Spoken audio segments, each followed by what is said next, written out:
sedang hujan, enaknya tidur ya. Makan Indomie yang panas gitu sama lombok itu kan enak banget. Oke. Nah, kok ngeheng?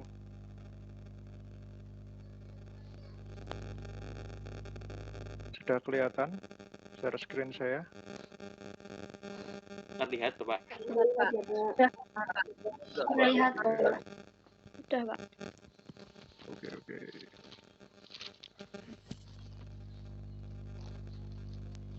Oke, sekarang kita akan melanjutkan materi kita tentang geologi struktur. Sekarang kita akan bahas lipatan, tapi sebenarnya di dalamnya nanti kita tidak hanya membahas lipatan, tapi sebenarnya berhubungan dengan struktur yang lain. Jadi adanya lipatan itu ada koneksinya dengan patahan.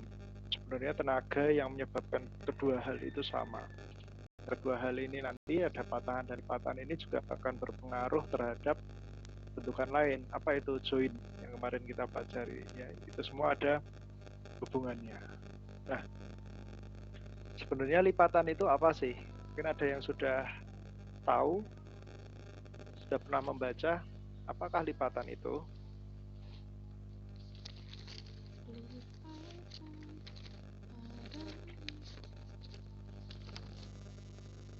Yo, apa itu lipatan? Ya, seperti yang ada itu.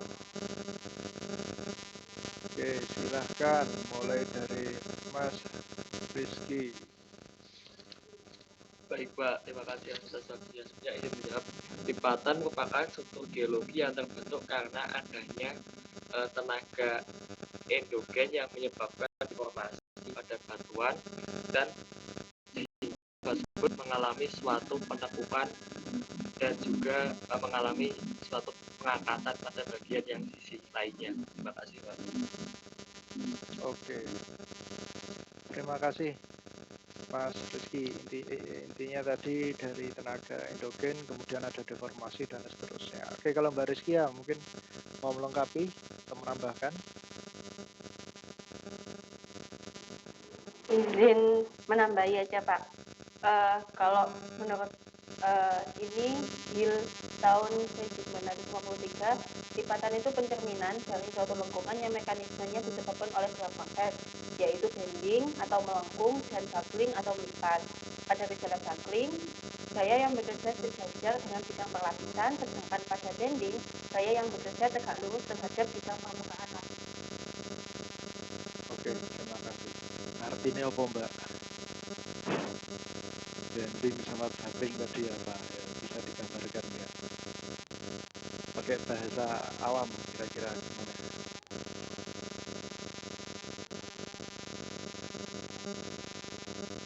Mohon maaf Pak, mungkin bahasanya kurang familiar, tapi kurang lebih sama. Kalau buckling itu ya tadi gerakan tenaga endogen tadi yang melengkungkan arah sejajar jadi bertemu tenaga itu dan menyebabkan terjadinya lipatan. Kemudian kalau bending itu sebenarnya bukan bending yang maksudnya melengkungnya itu melengkung ke atas Pak. Jadi atau mungkin kita lebih familiarnya dengan pengangkatannya.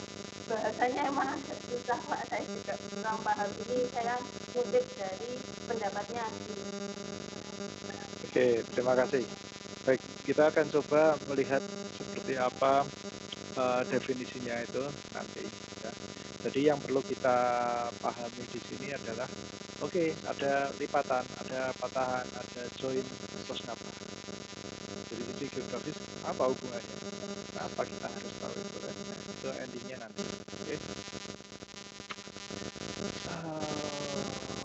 Nah, ini tadi yang disebut teman sekalian.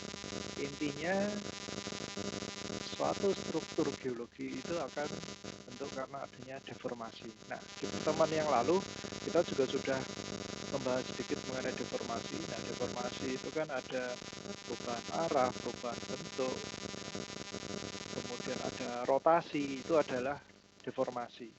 Nah, kalau di sini, khusus untuk yang struktur saat ini kita bicara, ini didefinisikan sebagai perubahan batuan menyebabkan pergerakan miring atau berubah bentuk.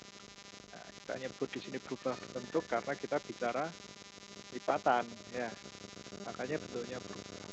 Nah, kemudian untuk kasus lipatan ini disebutkan karena adanya tektonisme, dengan kata lain ada tenaga endogen.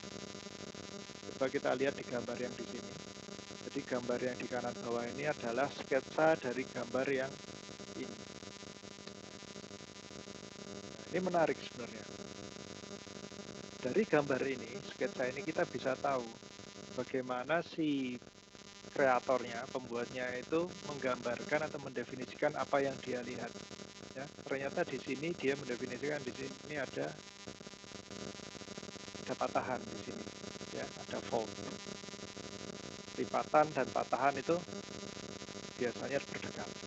Nah, yang mau saya tekankan di sini adalah kalau kita ke lapangan, ya, walaupun kita dibekali dengan kamera, dengan HP, kita juga harus bisa membuat sketsa. Kenapa? Karena kadang yang tercapture oleh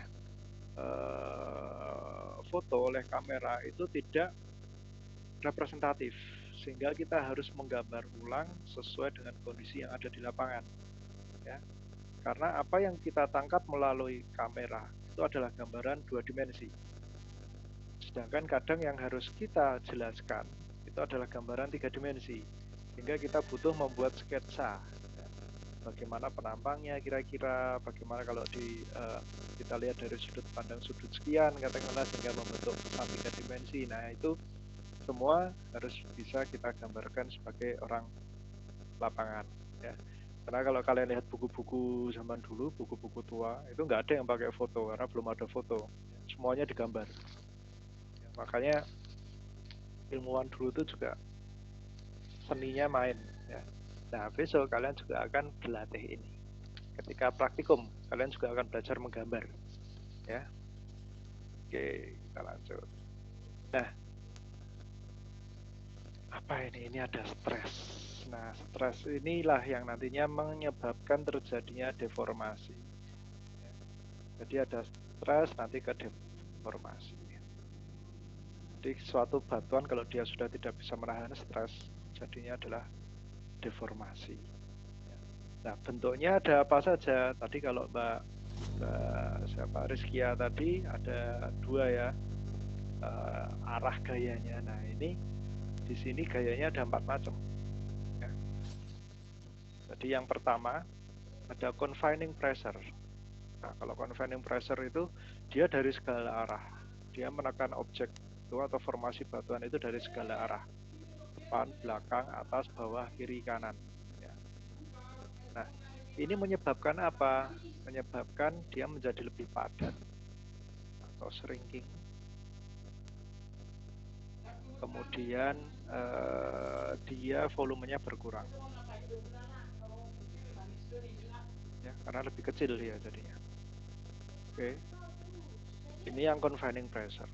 Makanya namanya confining, seperti ruangan yang menekan dari segala arah. Kemudian ada compressional stress. Nah, compressional stress ini dari 2 arah yang berlawanan. Misalnya ini dari kanan atau dari kiri. Dari kanan dan kiri, sorry. Sehingga menyebabkan massa batuan itu dia terkompres, terhimpit. Sehingga menyebabkan terjadinya apa? Shortening. Ada pemendekan. Ya. Gaya dari 2 arah yang berlawanan. Oke. Nah, akibatnya apa? Ketika ini nekan ke sana, ini nekan ke sana, akhirnya ada bulging tadi. Sehingga yang di sini gampangnya ya, kalau bahasa Inggrisnya itu mencotot ke atas sama ke bawah. Oke. Kayak pipi kalau kalian mainan adik bayi gitu di kalian gitu kan, nah ini kan jadi mencotot gitu. Sehingga dia menghasilkan bulging. Ya. Ininya nanti gini bentuknya. Ya, ginilah kalau ini satu lipatan. Ya. Nah, karena ada gaya dari sini dan dari sini. Oke, itu yang compressional stress. Kemudian ada tensional stress, ada yang menarik. Nah, kalau ini tadi gayanya menekan dari dua arah yang berbeda. Kalau tension itu dia menarik dari dua arah yang berbeda. Ya. Akibatnya apa? Adanya stretching.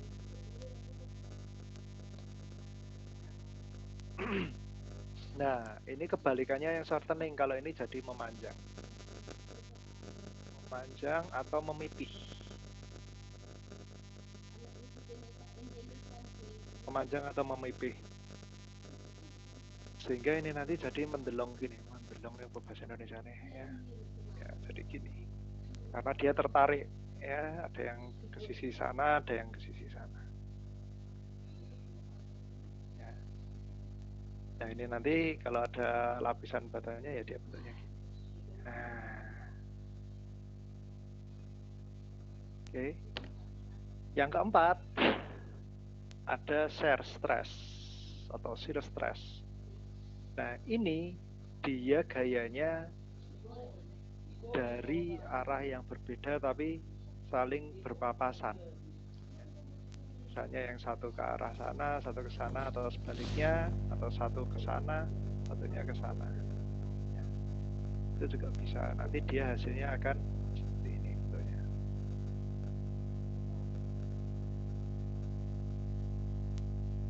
Nah, ini nanti kombinasinya juga bisa dengan patahan. Ya. Kalau dia sudah tidak mampu menahan stresnya, dia akan brittle. Ya. Tapi syarat dan ketentuan berlaku. Nah, nanti kita akan belajar, kita akan lihat syarat dan ketentuannya apa. Oke. Nah, ini syarat dan ketentuannya. Faktor yang mempengaruhi deformasi. Jadi ada 4 hal. Ya. Ada temperatur, pertama, ada tekanan, jenis batuan, dan waktu. Yang ini semua nanti berhubungan dengan kedalaman. Oke. Terutama untuk temperatur dan tekanan. Ya. Tapi kalian tahu, semakin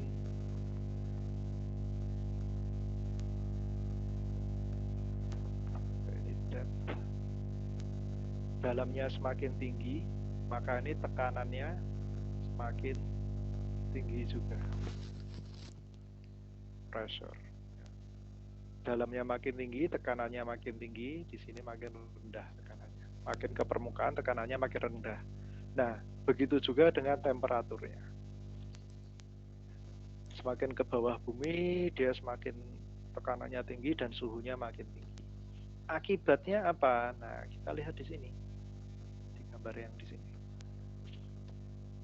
Kalau dia dekat dengan permukaan, ketika dia ada gaya, dia cenderung sifatnya brittle materialnya atau batuannya. Sehingga yang terjadi adalah patahan.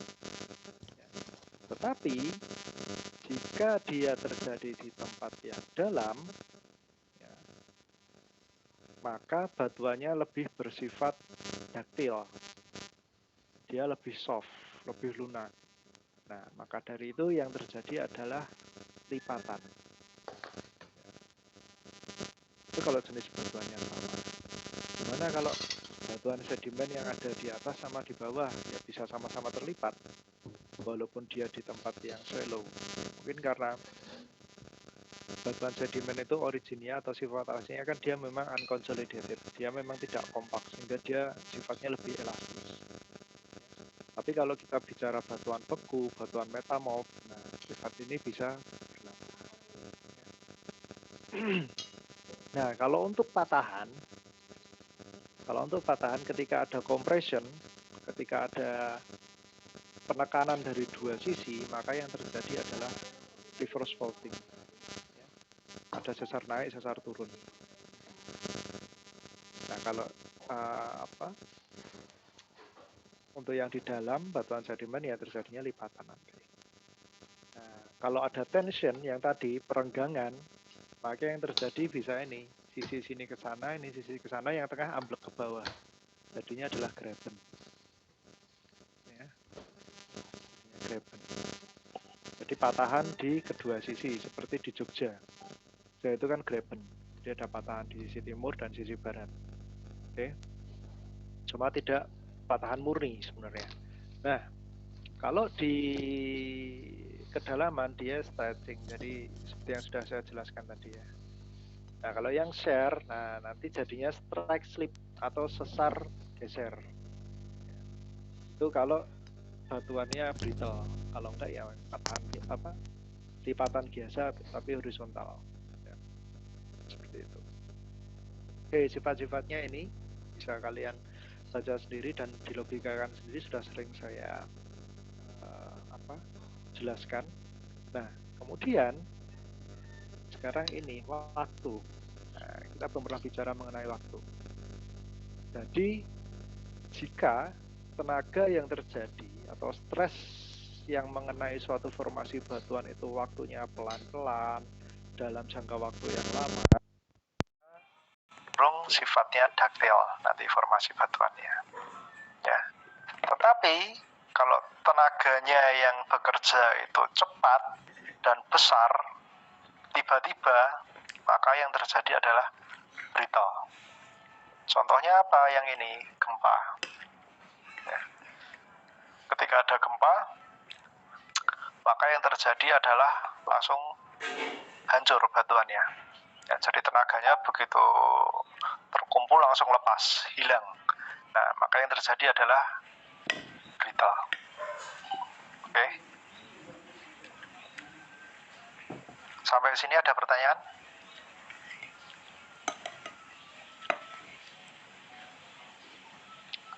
Saya lanjutkan kalau begitu. Nah, ini teman-teman, ini adalah skala lipatan.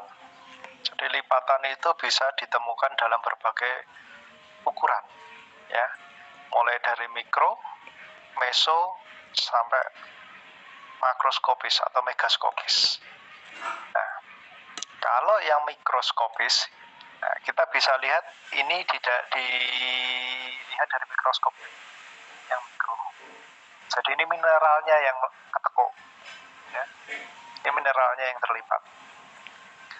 Nah, kalau yang meso itu bisa sampel batuan, kelihatan dia ada lipatan kecil gitu. Atau ada suatu singkapan, ya, singkapan batuan, misalnya di tepi sungai, kegerus banjir, kemudian kelihatan ada lapisan-lapisan yang berkelok-kelok. Nah, itu berarti lipatan. Atau lagi bikin jalan, harus ngepras bukit, nah di situ bukitnya terlihat ada lapisannya berkelok-kelok. Nah, itu adalah contoh meso. Ya, ini contohnya meso. Nah, tapi ada juga yang dia bentuknya sangat besar, yaitu yang makro atau yang megaskopis. Ya, ini wilayahnya bisa ratusan sampai ribuan kilometer persegi, bentuknya jajaran pegunungan, jajaran perbukitan. Dan ini mudah dikenali dari citra satelit, ada polanya. Sedangkan yang dua ini agak susah dikenali dari satelit, ya kadang nggak kelihatan. Tapi kalau yang gede-gede ini kelihatan. Oke. Nah, kemudian ini definisinya nih, definisi lipatan. Intinya apa? Dia bentukan naik turun seperti gelombang pada suatu batuan yang berlapis. Ya.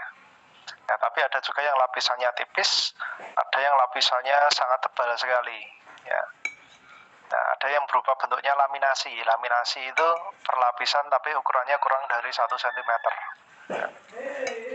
Oke, ya, ini definisinya. Nah, sekarang ini anatominya. Ini anatomi yang ribet, ya, yang detail. Tapi saya akan tunjukkan yang sederhana saja. Nah, ini. Jadi intinya suatu lipatan itu ada beberapa bagian utama. Yang pertama ini axial plane yang di tengah, ya.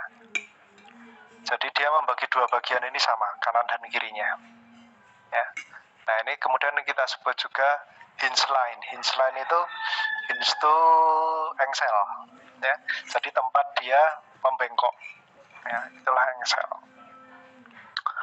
Nah, kemudian ada sisi sebelah kanan atau sebelah kiri. kita sebut sebagai lim, ya. Bagian tubuhnya itu lim. Nah, pada umumnya lipatan itu kadang nggak kelihatan karena apa? Karena dia tertutup oleh sedimen di permukaan. Nah, seperti ini. Tapi karena erosi, ini hilang lapisannya, sehingga tersisa seperti ini. Tersisa seperti ini. Nah, kadang kalian akan melihat ada suatu daerah di tengahnya lembah, tapi di kanan kirinya dijumpai dua dinding yang terjal. Bisa dicurigai itu adalah lipatan. Lipatan yang bagian puncaknya tererosi. Oke. Nah, itu ada namanya, nanti akan kita lihat dari gambar. Sekarang jenisnya. Nah, kalau tadi definisinya adalah bentukan seperti gelombang. Ya, nah itu seperti ini. Intinya ada dua bentukan. Yang melengkungnya ke atas, ini kita sebut sebagai anticline. Yang melengkungnya ke bawah, ini kita sebut sebagai syncline. Ya. Anti itu yang ke atas, syncline yang bentuk lembah yang ke bawah. Nah, ini kalau kita lihat satuan, ada satu bentukan seperti ini. Tapi kalau dia menjadi suatu bentukan yang besar, yang masif, kalian akan kenal nanti yang namanya anticlinorium atau synclinorium. Ada juga yang nyebut G anticline. Nah, itu sebenarnya sama semua istilahnya. Itu merupakan suatu bentukan lipatan atau pegunungan atau perbukitan lipatan yang masif yang dia saling berantai. Ya, itulah definisi anticlinorium, G anticline sama. Ya. Nah, itu kan tadi bentukan utamanya, ada yang anticline, ada yang syncline. Nah, sekarang berdasarkan posisi sumbu atau axial plane dan sudut yang dibentuk lim terhadap axial plane. Kalau berdasarkan sudutnya, itu ada 4 jenis utama. Yang pertama yang simetris. Nah, yang simetris ini, ya, gambar ini sumbu simetrisnya di sini, axial plane-nya. Ini bagian kanan dan kiri sudutnya sama. Makanya kita sebut simetris. Ya. Nah, yang kedua, asimetris. Cirinya apa?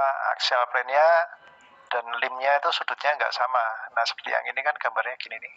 Nah, yang ini gini gambarnya. Nah, antara yang kiri dan yang kanan berbeda. Oke. Kemudian ada yang overturn. Overturn ini kalau bahasanya kita sering sebut sebagai miring, lipatan miring. Nah, dia axial plane-nya tidak horizontal, tetapi dia membentuk sudut. Nah, ini yang miring adalah axial plane-nya, ya, sumbunya yang miring. Oke. Nah, bisa jadi ininya simetris tetap, tapi ininya miring. Ya, kasusnya bisa seperti itu. Nah, yang berikutnya adalah recumbent. Recumbent atau ini sering kita sebut sebagai sesar sungkup atau rebah, lipatan rebah. Ya. Jadi lipatan juga ada kaum rebahannya juga. Nah, kenapa disebut rebah? Karena axial plane-nya dia tiduran, dia horizontal. Axial plane-nya. Makanya disebut lipatan rebah. Atau nanti kalian akan sering dengar chevron. Ya, contohnya seperti chevron. Chevron itu apa? Perusahaan minyak dan gas. Kalian tahu chevron kan lambangnya juga seperti itu. Ya, chevron. Oke, nah ini kenapa bisa seperti ini? Karena gaya yang bekerja dan sifat batuannya berbeda-beda. Dan mungkin sekali dia mengalami lebih dari satu tahapan lipatan. Ya, seperti gambar yang ini tadi. Ya. Ini terdorong terus ke sana katakanlah, yang ini juga ada terdorong ke sana, yang ini lebih kuat, katakanlah yang dari sebelah ini lebih kuat, akhirnya dia melesek ke sini, ini melesek ke sini, ya, sehingga di bagian sini dia menjadi miring, sedangkan di sisi lain jadi asimetris atau simetris, ya, karena ada distribusi tenaga yang tidak sama di setiap tempatnya. Oke.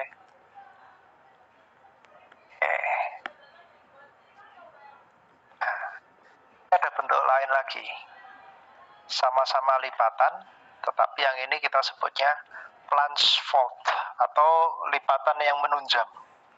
Jadi seakan-akan ini seperti, kalian bayangkan saja ini seperti ujung pedang gitu yang menunjam ke bawah, nancep gitu. Ya. Jadi ujungnya di sini ada ujung bukit yang sebenarnya lipatan ini, dia membentuk kemiringan terhadap sumbu horizontal, ya, sehingga disebut plunge fault, jadi seperti menunjam, ya. Nah, ada satu lagi namanya monoklin. Jadi dia sebenarnya seperti bukit biasa, tidak tampak seperti lipatan, dia bentuknya sama seperti ini. Alah. Udah cuma gini doang. Inilah monoklin. Tidak berulang. Ya, makanya disebut mono, cuma satu. Ya. Tapi ini hasil proses endogen juga, ada lipatan juga, misalnya ada tenaga yang mendorong ke sana sehingga ini bulging. Tapi di sini tetap bisa bertahan, ya. Yang deformasi cuma yang sebelah sini. Oke, itu ada plunge fault. Kemudian, nah, bentuk lain lagi ada dome and basin.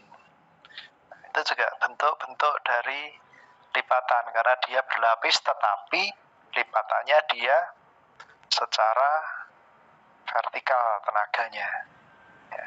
Yang satu tenaganya dari bawah, yang satunya dari atas. Ya. Nah, kalau yang dome ini biasanya tenaga endogen yang mempengaruhi itu adalah intrusi. Ya. Ada intrusi magma katakanlah. Ya. Ada juga karena diapirisme. Apa itu diapirisme? Jadi kalau kalian tahu Bledokuwu, kemudian lumpur Sidoarjo, ya, itu adalah aktivitas, salah satu contoh aktivitas diapirisme. Jadi atau pembentukan ini diapirisme atau biasanya nanti akhirnya jadi mud volcano. Kenapa disebut mud volcano? Karena seperti gunung api tapi keluarnya magma. Airnya itu biasanya karena di bawah ada kandungan metan atau gas alam, yang di atasnya sedimen yang sangat plastis, akhirnya dia mendorong keluar sehingga lapisan sedimennya itu membentuk kubah. Nah, biasanya di kubahnya itu nanti kalau nggak kuat dia akan retak, berlubang, dia akan keluar materialnya, lumpur seperti di Sidoarjo, seperti di Bledokuwu, ada juga beberapa daerah di Klaten, ya, itu ada. Oke, itu kalau yang dome. Oke, nah kalau yang basin ini cekungan dia bentuknya. Kalau dome bentuknya seperti ini, kalau basin bentuknya cekungan. Ya. Nah, kenapa bisa seperti ini? Nah, kemungkinan karena tadinya ada beban di atasnya. Bebannya apa? Bisa jadi karena berat sedimennya itu sendiri, beban dari sedimen. Bisa jadi karena ada es di atasnya, sehingga kalau kalian lihat di daerah-daerah dekat tundra sana ke arah utara sana, nanti kalian akan menemukan betulahan yang di situ banyak sekali ditemukan danau, ya, danau banyak. Nah, itu merupakan hasil dari ini. Jadi tadinya ada es, kemudian dia mencair, dia tetap legok dan terisi air. Ya.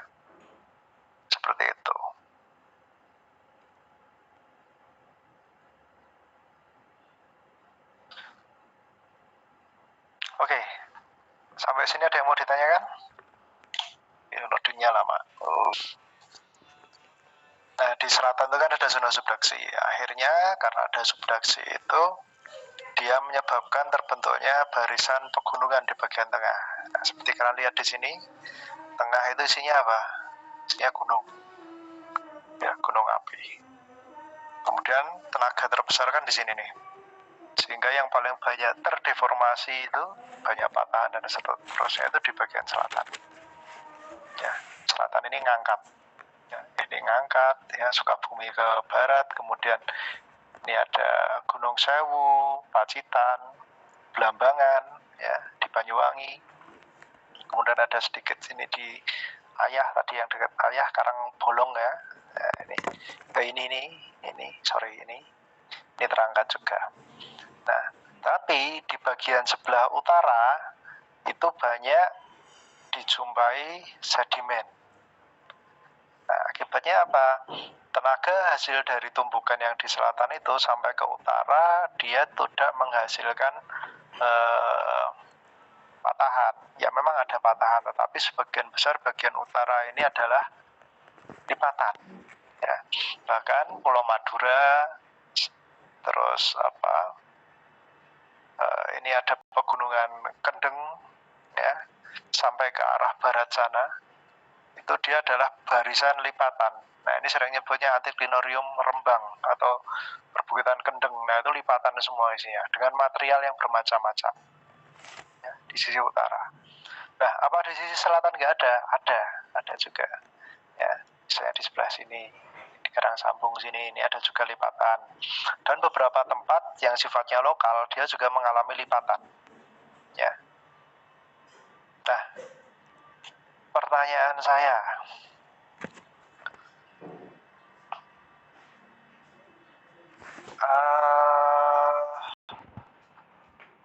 dampak adanya lipatan itu apa?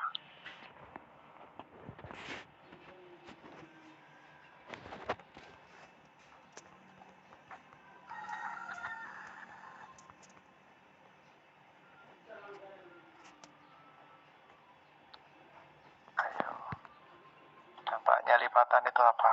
Atau, oke, silakan. Ini menjawab, Pak. Dampaknya adanya relief permukaan bumi. Relief yang gimana?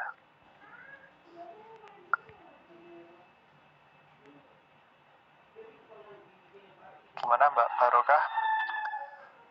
Relief yang seperti apa maksudnya?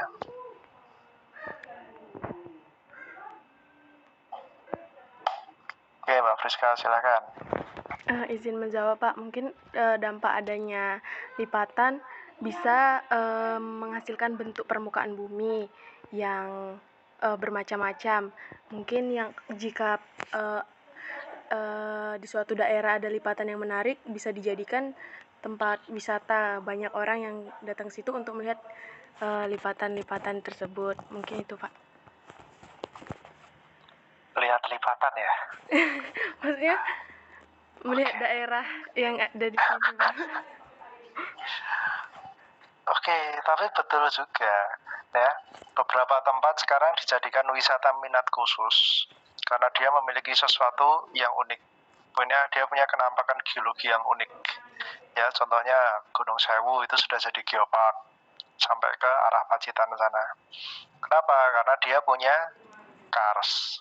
Maros juga demikian di Sulawesi. Kemudian geopark yang lain itu ada di Karangsambung, ya, karena ada keunikan di situ. Nah, lipatan juga bisa, ya, lipatan juga bisa dijadikan wisata. Oke, Mbak Barokah melengkapi relief yang tidak rata, betul sekali. Nanti saya akan ke situ. Oke. Dari sisi wisata bisa, tapi beberapa tempat itu, kalau wisata itu kan syarat dan ketentuan berlaku ya, jadi tidak semua lipatan itu menarik untuk wisata. Ya. Kendeng itu gede, tapi wisatanya ya gitu-gitu aja, nggak ada yang menarik. Jadi harus ada sentuhan-sentuhan yang bisa meningkatkan sektor pariwisata. Ya. Di sisi lain, oke, tadi dari Mbak Barokah membuat reliefnya tidak rata. terus, nah, kan ada kelanjutannya. Terus kalau reliefnya nggak rata, kenapa? Nah, mungkin kalian sering tidak menyadari kalau kalian itu pernah melakukan perjalanan jauh atau dekat mungkin, yang kalian melewati lipatan. Ada yang tahu nggak cirinya apa kalau kita lewat daerah lipatan? Jalannya naik turun. Jalannya naik turun. Oke, bisa jalannya naik turun. Nah itu kalau dari UNY mau ke UGM itu kan ada lembah, itu naik dikit terus turun, naik lagi. Itu lipatan bukan ya? Atau di kota gede itu kan ada di dekat lapangan Karang itu ada turun, ya kan, di pasar Perumahan Senda Indah terus naik lagi. Nah, apakah itu lipatan? Tapi betul jawabannya naik turun. Nah, tidak semua yang naik turun itu lipatan. Ya. Nah, cirinya apa? Jalannya naik turun, benar. Yang kedua, kita harus ingat tadi materialnya sedimen. Materialnya sedimen artinya dia materialnya itu plastis dan memiliki kembang kerut yang tinggi, ya, sehingga jalannya gampang rusak. Mau diaspal berapa kali pasti rusak, ya. Itu cirinya. Sehingga kalau kalian misalnya ya jalan dari Jogja ke arah Kartosuro, Solo, kemudian masuk dari Kartosuro di rel kereta itu ke arah utara, ya, melewati Sangiran. Ya. Nah, ke utara terus kalian akan merasakan jalannya mulai nyebai di situ. Ya. Mulai kasar, nggak beraturan, pokoknya yang kalian nggak kuat naik kendaraan bakal muntah biasanya. Ya. Kenapa? Ya kita udah melewati daerah lipatan di situ. Nah kalau terus lagi nanti sampai ke arah Purwodadi itu kalian akan menemukan banyak sekali pegunungan-pegunungan naik turun. Ya. Cirinya seperti itu. Atau dari Ngawi kalian ke utara lewat Bojonegoro, ya, ke utara terus sampai ke Tuban, Jepara dan seterusnya. Nah itu jalannya juga naudzubillah, ya, itu naik turun nggak karuan, bikin nggak ngantuk, ya, kecuali yang kebangetan. Nah itu ciri-ciri lipatan seperti itu. Ada ciri lain, ya, ada ciri yang lain. Apa kira-kira? Ada nilai ekonomisnya nggak toh? Lipatan tuh. Ada apa? Oke, Mas Ein, untuk mengetahui jebakan minyak toh? Biasanya ada minyak, ada gas, ya. Nah, kenapa seperti itu?